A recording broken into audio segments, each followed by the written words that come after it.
L365 by Arnold Kunst, July 4th. Lincoln and Anger Management 101. Following the South's defeat at the Battle of Gettysburg, Lee retreated back to Virginia on July 4th.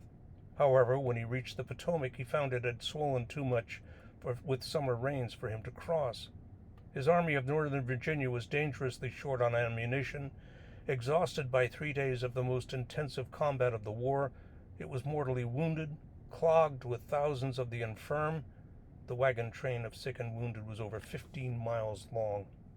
Finally, Lee had his back to a swollen river he couldn't ford. He had neither the dexterity nor the space to maneuver. In short, for virtually the only time in his entire career, Robert E. Lee was a sitting duck. But within a few days, the waters receded, and the Army of Northern Virginia crossed safely to Virginia to regroup and fight for another 22 months. In the meantime, the Northern commander, George Meade, remaining in Gettysburg, sent a dispatch to Washington, D.C. stating proudly, "We have driven the invader from our soil."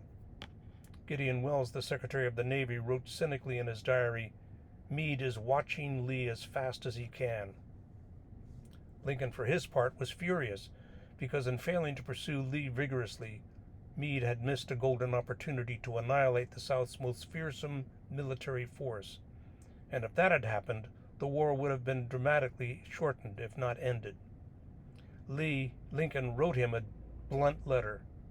"My dear General, I do not believe you appreciate the magnitude of the misfortune involved in Lee's escape.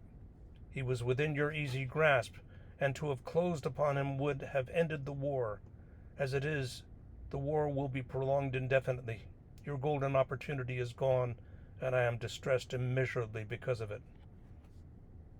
We know that letter was written because it was discovered in a drawer in the White House after Lincoln's assassination. If I had been president, I wouldn't have behaved like that. If I had written that letter, I would have sent it.